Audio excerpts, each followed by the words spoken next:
Assalamualaikum warahmatullahi wabarakatuh. Waalaikumsalam warahmatullahi wabarakatuh. Sahabat dosen ini, kembali kita ketemu. Malam ini saya kedatangan tamu, ini kita ngobrol ya ringan-ringan aja begitu ya sama Ibu Diana Prentika, SPD SI ya, SPD SI MPD. Nah, beliau ini salah satu dosen di Universitas Cordova.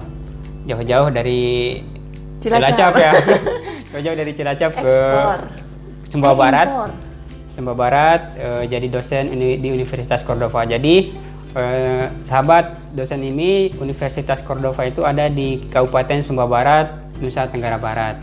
Beliau adalah salah satu penerima beasiswa LPDP ya, dalam hal ini skema BPI, misalnya BPI ya, skema BPI,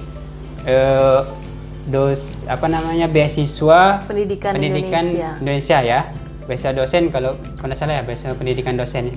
Ada khusus untuk dosen, ada juga yang dia untuk calon dosen. Oh gitu ya, berarti ada dua. Bisa ya. Jadi kalau beliau ini adalah penerima beasiswa dosen ya, dosen skema BPI. Betul. Nah sekarang di Universitas Negeri Surabaya. Di Surabaya ya. Berarti ini kapan berangkat? Ini berangkat di Surabaya, kuliahnya online apa offline ini?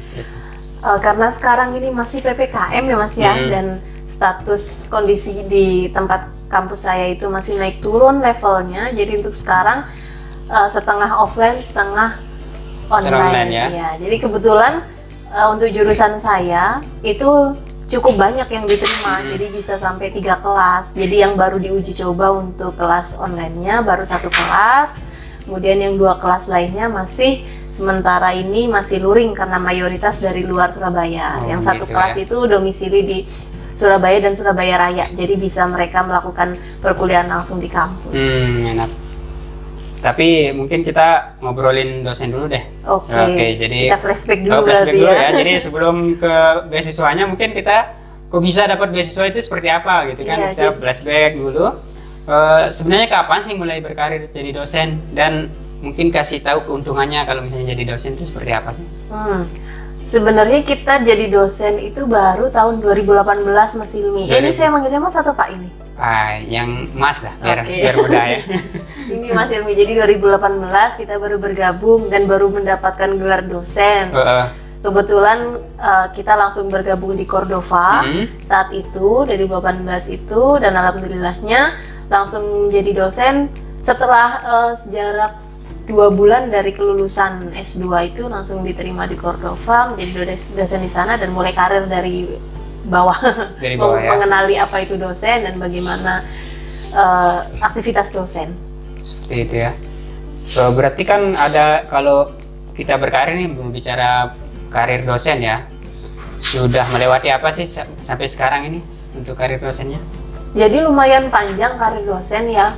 Karena yang perlu diingat itu saat kita sudah kuliah S2 nih Mas ini ya, pasti kadang kita langsung orientasinya mau jadi dosen. Benar. Tapi ternyata saat kita sudah bergabung di perguruan tinggi dan kita sudah menjadi dosen, itu tidak semua yang ada di kampus sudah pernah kita pelajari saat kita perguruan tinggi. Jadi beda nih antara bidang yang kita pelajari di kampus, di kelas, dengan penerapannya di dunia nyata di perguruan tinggi. Jadi untuk jadi dosen itu sendiri kita harus mau banyak belajar. Jadi jadi tidak karena kita sudah lulusan S2 habis itu kita stop belajar. Justru di awal kita masuk, kalau saya pribadi ya, atau mungkin teman-teman yang lain yang banyak pengalaman bisa juga beda. Kalau saya pribadi begitu masuk jadi dosen, itu ada banyak hal baru yang sangat berbeda, dan mau tidak mau kita harus open mind untuk meningkatkan diri, untuk mau belajar, untuk membangun relasi. Apalagi kasus saya ini kan saya bukan di tempat daerah sendiri nih, bukan daerah asal. Jauh ya dari Cilacap. Ya, jadi dari segi budaya, dari segi kebiasaan, dari segi hal-hal lainnya tuh cenderung berbeda. Nah, jadi mau tidak mau kita harus mencoba untuk beradaptasi supaya bisa terbiasa. Dan awalnya dari dosen-dosen biasa, kemudian kita membangun jejaring relasi dengan para senior, minta arahan-arahan dari dosen-dosen senior, kemudian mulailah sedikit-sedikit diberikan kepercayaan, bergabung di kepanitiaan. Di situ tetap kita tetap belajar karena dari panitia yang satu kita belajar hal lain, perbaiki di selanjutnya, diberi kesempatan sampai akhirnya mendapatkan posisi-posisi yang sekiranya bisa membantu pengelolaan di perguruan tinggi. Berarti udah ini ya, sudah matang gitu ya, atau masih belajar ya? Tapi apa namanya, ini kan dosen nih, kalau kita bicara karir pasti ada kesulitan ya. Iya, Kesulitan betul mungkin sekali Mas Imi. kesulitannya apa begitu ya, terus tantangannya seperti apa sih kalau misalnya kita mau berkarir jadi dosen itu? Sebenarnya kalau saya bilang banyak enaknya ya kalau Banyak jadi enaknya dosen. ya? Iya, banyak enaknya. Karena Apa ya pertama, enaknya?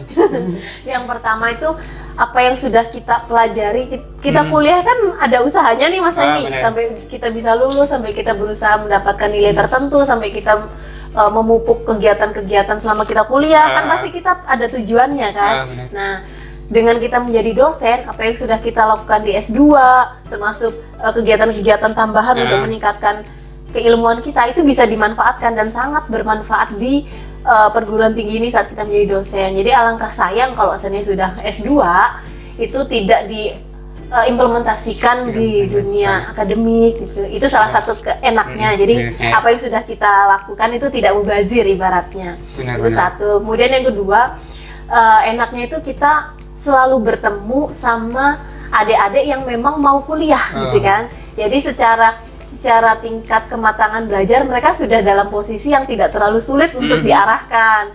Nah, jadi sudah dewasa. Iya, sudah dewasa. Jadi kita melakukan pembelajaran, melakukan arahan untuk bagaimana dia meningkatkan sesuatu itu cenderung lebih enak, dan sistemnya bisa seperti sharing and discussion. Jadi kita bisa timbal balik, kita memberikan, kita juga sebenarnya belajar dari mereka. Jadi secara nggak langsung apa yang kita pelajari akan meningkat juga nih Mas selama saat kita belajar jadi dosen. Nah, itu enaknya di situ. Kemudian tantangannya, kita bilang ya, selain kita memberikan deliver ilmu gitu ya, iya, kita juga menambah ilmu mungkin. betul, seperti iya, ya. iya. Jadi semakin banyak, semakin kuat lah pemahamannya kita. Semakin banyak kita memberi, maka semakin Menempel kenyataannya kan. Kalau kita tidak gunakan kan hilang. Oh iya, benar juga. Iya, jadi semakin kuat itu harus kita sering gunakan. Nah, itu iya. salah satu cara supaya ilmu kita tuh tidak menguap, itu dengan cara mengaplikasikan. Salah satunya dengan dosen. Jadi untuk sahabat-sahabat ilmi ini, ini atau ilmi ini?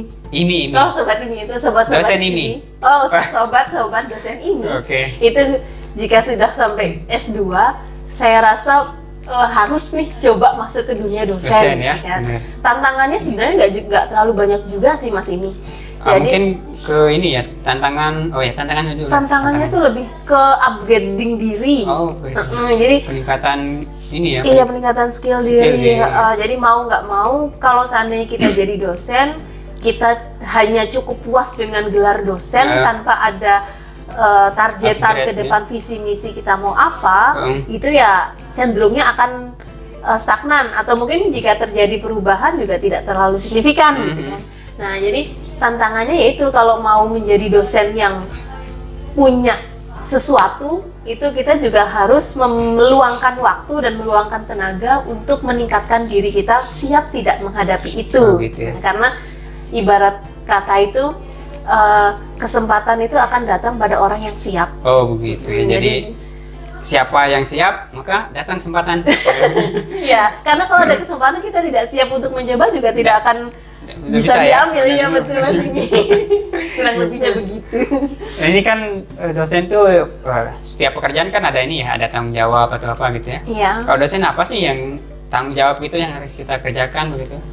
Kalau Standarnya mungkin ya, tanggung jawab standar atau pekerjaan standar kita lah begitu, sampai yang tambah-tambahannya. Oh, tanggung jawab standarnya mungkin sama seperti pendidik-pendidik lain ya. Seperti menyiapkan mulai dari perencanaannya, seperti SAP, silabus, kemudian instrumen evaluasi, sampai hal-hal lainnya gitu kita harus persiapkan, termasuk Itu sekarang kan di bidang pendidikannya ya, ya, pengajarannya ya. Iya, betul. Kan ada yang lain ya mungkin selain pengajaran. Ada. Jadi kalau selain pengajaran itu ada juga kita harus, kan dosen itu terkenalnya Tridharma. Itu yang berbeda dengan pendidik di sekolah. Itu kan letaknya di Tridharmanya. Ya. Kalau guru itu fokusnya pada pendidikan saja. kalau dosen dituntut juga untuk aktif melakukan penelitian dan publikasi. Oh iya, benar. Selain dengan pendidikannya, kita juga mau tidak mau harus selalu mencoba melakukan penelitian. Bahkan enaknya di dosen nih Mas, terbuka banyak sekali dana-dana hibah untuk kita mengajukan penelitian. Jadi publikasi juga kita akan terdorong dari dana hibah itu, begitupun pengabdiannya. Kalau dana-dana hibah itu sifatnya dia apa namanya istilahnya ya? Kompetitif ya. Kompetitif. Jadi siapa yang mengambil, artinya harus siap berkompetisi ya. Betul, ya. Artinya kita harus ini ya, upgrade skill kemampuan juga ya. Iya, karena saat kita mencoba belum tentu langsung lolos. Belum tentu ya, berarti ada jadi kita harus persiapkan ya. Iya, jadi proposalnya harus dipersiapkan, kemudian roadmap penelitiannya juga baiknya sudah tersusun dengan rapi. Berarti roadmap penelitian pribadi gitu ya? Iya. Selain kita ngikut mungkin di institusi kita ya? Ada roadmap penelitiannya, kita juga baiknya punya roadmap penelitian itu sendiri. Oh iya, benar ya. Jadi begitu sahabat dosen ini sudah dipaparkan gitu ya. Kalau mau jadi dosen apa sih yang kita kerjakan di dunia dosen begitu ya. Tadi sudah banyak sih dipaparkan.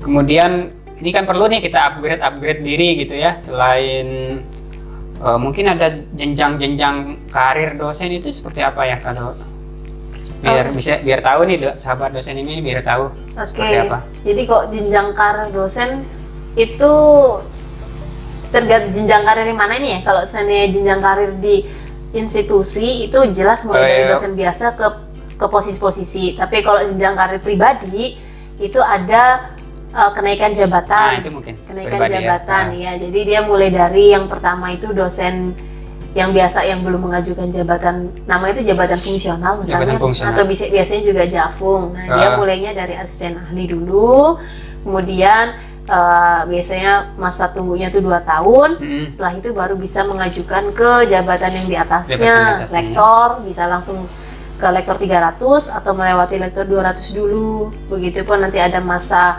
pengabdian di jabatan lektor tersebut, baru nanti naik lagi ke lektor kepala, begitupun nanti sampai akhirnya ke guru besar. Oh gitu, itu yang lama nggak ya? Kalau kita misalnya berpatokan sama standar waktu minimal gitu ya? Sebenarnya dia kalau kita berkaca pada dosen-dosen yang aktif, itu tidak lama. Tidak lama ya? Iya, itu tidak lama untuk gitu mencapai. Ya? Jadi tergantung kita mau melihat kemana ini, karena banyak juga dosen yang masih muda, dia sudah mencapai guru besar, sudah bisa profesor. Tapi bahkan ada juga dosen sudah sampai usia lanjut, dia masih di asisten ahli begitu. Itu kenapa ya kalau seperti itu ya? Itu kembali lagi ke mungkin pribadi masing-masing dosen, karena untuk mencapai setiap jabatan fungsional itu, Mas Imi, itu tidak hanya dari sisi usia atau masa pengabdian, tapi itu ada poin yang harus ditingkatkan. Poin penilaian gitu ya? Iya, poin penilaian itu bisa di-upgrade lewat tulisan, publikasi, penelitian, pengabdian, dan seterusnya. Bahkan kalau seandainya kita pun bisa sampai tembus ke publikasi yang terindeks Scopus tertentu, itu lumayan untuk langsung mengupgrade ke posisi jabatan yang di atasnya. Gitu.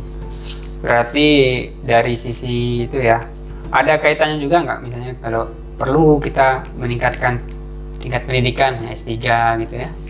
Sebenarnya perlu Mas ini, karena kalau seandainya kita lihat dari kebutuhan jabatan fungsional, itu untuk di lektor kepala memang idealnya S3, meskipun bisa dari S2 langsung lompat untuk di lektor kepala dengan memenuhi kriteria-kriteria tertentu. Tapi idealnya yang umumnya itu dari S3 dulu, kemudian mengajukan, baru mencapai lektor kepala. Dan kalau seandainya kita lihat pergerakan semakin kesini, Mas ini, saya rasa untuk menjadi seorang dosen itu tidak cukup hanya sekedar S2. Oh gitu ya, berarti harus lanjut S3 gitu ya? Iya, karena kalau kita lihat ini sudah banyak sekali lulusan-lulusan S2 gitu kan.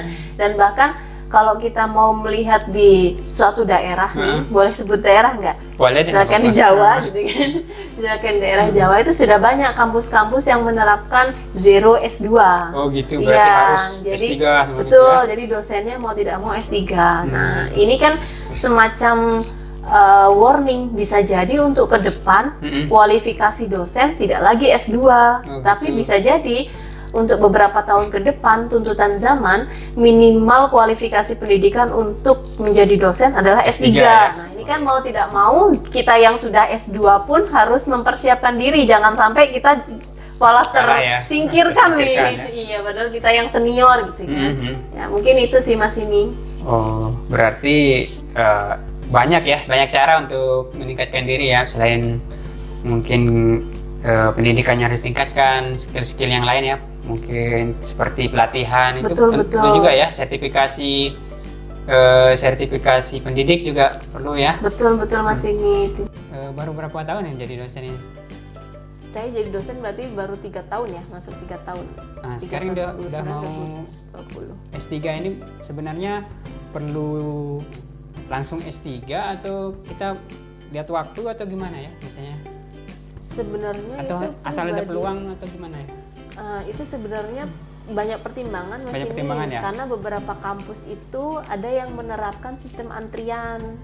Jadi mendahulukan dosen senior untuk bisa di S3-kan. Karena kan kalau kita S3 itu syaratnya tubel. Nah, saat tugas belajar ya tubel itu tugas belajar. Saat tubel itu kita statusnya tidak aktif. Saat kita tidak aktif, maka kita tidak diperkenankan untuk mengajar.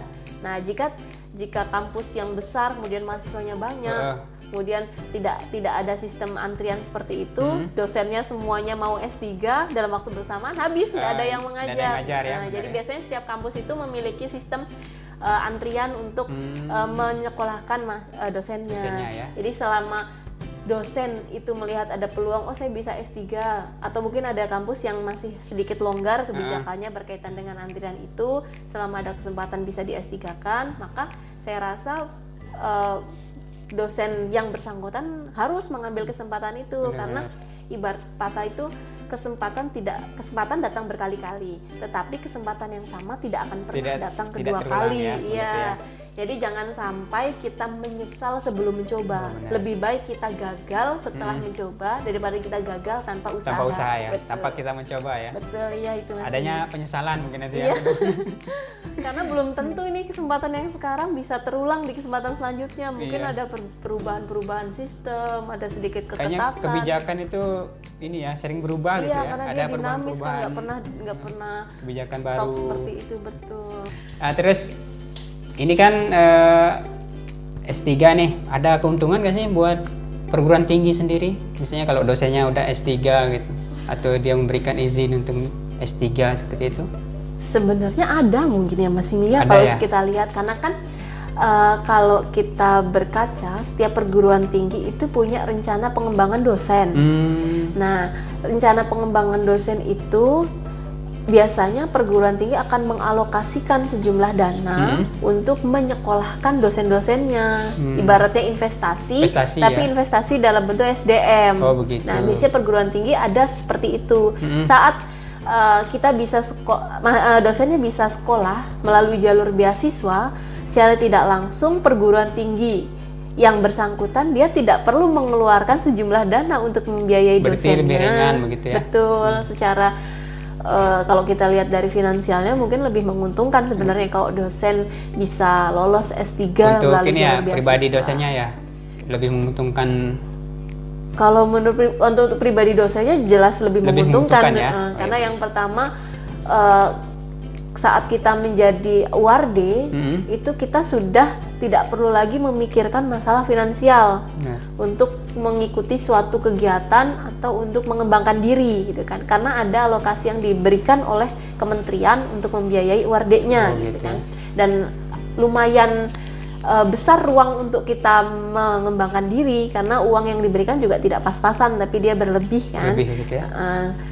Jadi itu bisa dimanfaatkan oleh dosen yang S3 tersebut. Kemudian yang selanjutnya selain dari segi finansial, saya rasa ada kebanggaan tersendiri saat dosen yang bersangkutan itu bisa menjadi warde karena kan untuk menjadi warde ya penerima beasiswa itu menggunakan sistem seleksi ya? Nah, ya. Gimana seleksinya kalau skema yang Bu Diana sendiri? Karena skema BPI Beasiswa Pendidikan Indonesia ini kan salah satu skema baru nih ya Mas. Oh, skema baru ya? Iya, jadi Berarti baru tahun ada di sebelumnya tahun nggak ini. ada ya? Nggak ada. Oh, nggak ada Jadi ya? baru ada di 2021 ini untuk beasiswa pendidikan di Indonesia. Dia memang masuk ke dalam LPDP dan dibiayai oleh LPDP, Kementerian Keuangan melalui LPDP-nya. Nah, tapi yang menghandle, mengurusi segala halnya itu Kementerian Pendidikan. Jadi kita diasuh oleh Puslapdik. Dia yang mengurusi, tapi uangnya dari LPDP, ya, Kementerian Keuangan gitu ya. Terus untuk seleksinya. Berarti masuk aware di LPDP, bisa dibilang seperti itu? Iya. Sekarang ini masih digabung di banyak aware skema di LPDP. ya. Iya. LPDP. Karena LPDP itu tidak hanya BPI, dia ada skema lainnya, ada GTK, ada budaya, pelaku budaya, ada juga beasiswa yang lain, misalkan ongoingnya ataupun yang double degree, itu juga ada, yang luar negeri juga ada. Gitu. Ini kan kemarin reguler seleksi ya? juga ada. Iya, saya Pasti seleksi. kan teman-teman nanya ini gimana sih seleksinya itu seperti apa gitu kan, sulit gak sih? Jadi kan pasti banyak ya dosen-dosen di tempat budaya sendiri kan, Betul. pengen ikut begitu ya. Betul. Tapi kan udah tahu nih belum berpengalaman. Iya. Nah kayak kemarin tuh bagaimana? Kalau kemarin ini karena baru pertama kan ya Mas ya. Jadi mungkin bisa jadi tahun depannya bisa berbeda dari yang saya sampaikan sekarang. Oh, gitu begitu. Kan? Ya, tapi untuk gambaran aja, kalau kemarin itu kita seleksinya karena saya lewat jalur dosen, berarti minimal kita harus punya NIDN untuk membuat akun sebagai calon penerima beasiswa BPI. Itu kita harus punya NIDN. Setelah kita membuat akun, kita melengkapi data diri, kemudian kita mempersiapkan berkas-berkasnya. Lah untuk yang di BPI sendiri ini dia yang agak berbeda dari LPDP, letaknya itu di LOA-nya, Letter of Acceptance-nya Mas. Jadi yang kalau di itu penerimaan di kampus itu ya? Iya, jadi penerimaan surat kampus penerimaan di kampus. Kalau yang BPI itu wajib ada LOA dulu dari kampus yang kita tuju. Baru bisa mendaftar di BPI-nya. Ya. Dan pemilihan kampusnya pun tidak bebas. Dia ada daftar perguruan tinggi dan daftar program studi yang bisa diikutkan untuk seleksi BPI. Jadi yang diakui oleh BPI itu ada daftarnya. Nah, kita tinggal memilih dari daftar tersebut mana yang mau kita tuju, kemudian kita berusaha mendapatkan LOA-nya.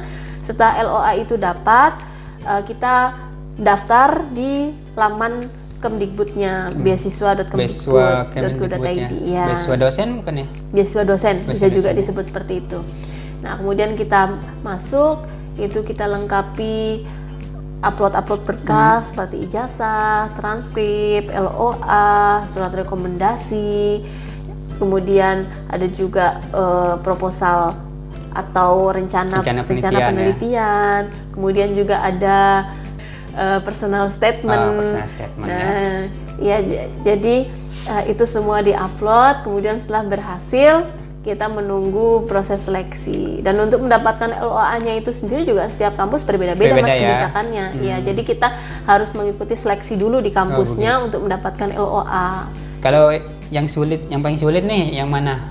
Yang paling sulit udah dipenuhi ya dari syarat-syarat yang tadi? Paling sulit kalau pengalaman tidak hanya dari saya tapi dari teman-teman yang lain itu LOA-nya. LOA ya? Iya, karena ada kampus-kampus itu yang meminta tesnya itu tidak hanya tes berkas, tapi ada juga tes tes potensi akademik, kemudian ada tes bidang, kemudian ada juga tes bahasa Inggris. Nah, itu semua harus dilalui. Itu di kampusnya ya? Iya, di kampusnya. Cuma untuk yang di kampus saya ini tidak menggunakan yang tes seperti itu. Jadi untuk mendapatkan LOA-nya itu tergantung kampus yang dituju Mas Imi. Iya. Jadi kalau teman-teman sobat dosen ini ingin melanjutkan studi S3 dan mencoba skema BPI, mungkin bisa dari sekarang ini lihat-lihat daftar kampus yang diakui oleh BPI, kemudian melihat bagaimana seleksi penerimaan mahasiswa barunya, kemudian mencoba merancang-rancang nih. Jadi pada saat penerimaan mahasiswa baru dibuka, kita bisa ikut seleksi ya? Karena BPI itu dia tahun lalu dibuka di bulan Mei Juni. Bulan Mei ya? Berapa kali dibuka? Kalau yang BPI 1 tahun sekali. tahun sekali, Tahun ini tahun Oh, 2021 ini tapi 1 nggak tahu ya tahun besok aja. ya? Iya, Tahun depan ya? tahun depan kita nggak tahu apakah bulannya masih Cuman sama. mungkin pernah dengar ya berapa kali?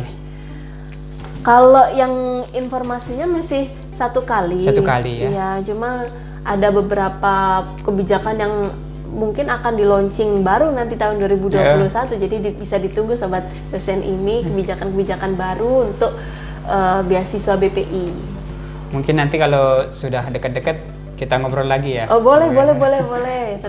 Termasuk mempersiapkan strateginya Ya, juga benar. bisa ini Mas ini. Berarti kita nih harus pilih kampus ya. Kemarin kan Betul. pilih UNESA ya? Iya, Kenapa ya? Karena sebenarnya karena saya kan pendidikan matematika ini Mas ini. Itu di daftar perguruan tingginya hanya 2 yang bisa dituju. Yang pertama di daftar di itu. daftar ya, yang Itu disediakan. ada di UPI, Universitas UPI. Pendidikan Indonesia. Kemudian ada di UNESA. UNESA, ya. Nah, kenapa saya memilih UNESA? Karena pada saat itu yang memungkinkan untuk pengumuman penerimaan mahasiswa baru di kampusnya yang masih masuk di dalam batas waktu Sebelum submit ini ya, sebelum penutupan penutupan beasiswa ya, itu benar. UNESA. Jadi masih agak longgar waktu pengumumannya dengan waktu pendaftaran. Jadi kita coba di situ dan alhamdulillahnya saat mengikuti seleksi di kampus, alhamdulillahnya lolos. Jadinya setelah dinyatakan lolos, kita mendapatkan LOA itu bisa kita gunakan untuk mendaftar. Berarti kan harus ini ya, siap-siap gitu ya. Sebelum pengumuman kita harus sudah punya LOA nih. Iya, Ya, bagusnya syukur-syukur itu begitu.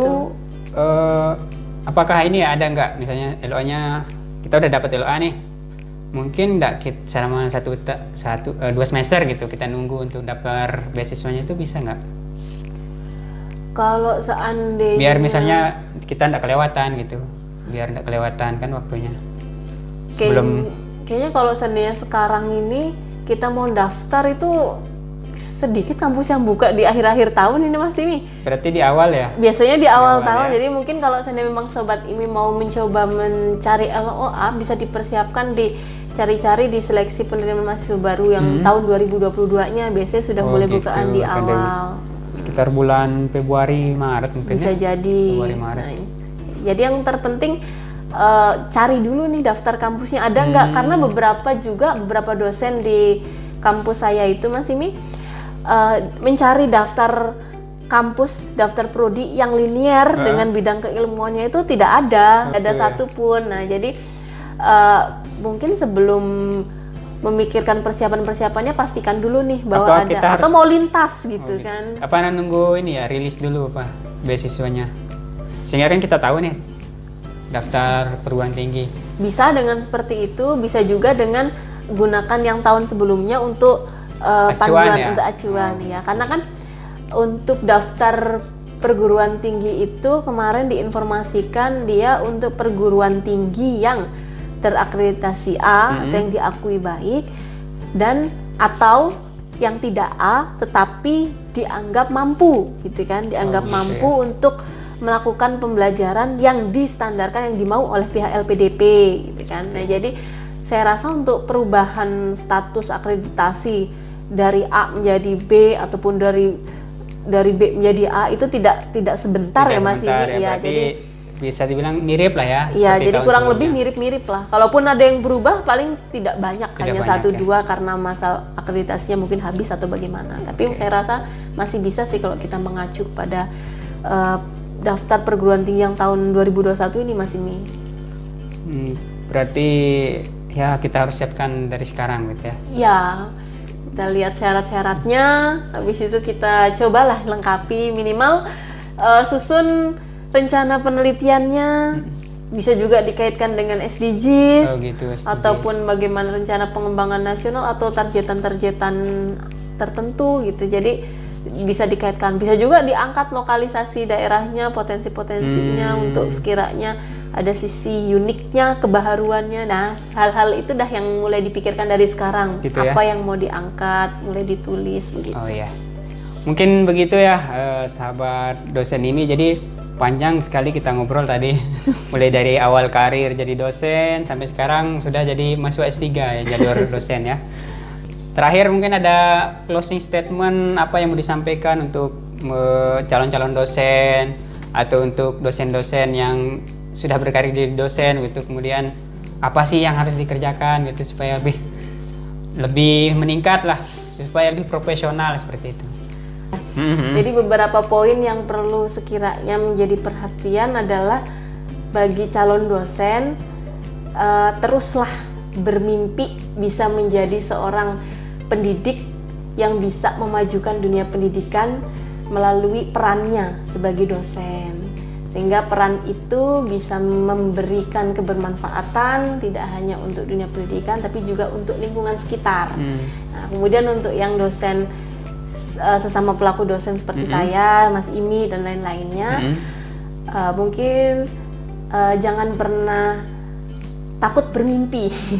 Ibaratnya meskipun kita di daerah terpencil atau Walaupun kita banyak kekurangan gitu ya. di tempat mana yang kita kekurangan ini, kekurangan itu, tapi percayalah jika kita mau berusaha, insya Allah akan selalu ada jalan untuk mencapai hal itu. Intinya jangan pernah pesimis, terus optimis dan maksimalkan setiap kesempatan yang ada, itu saja.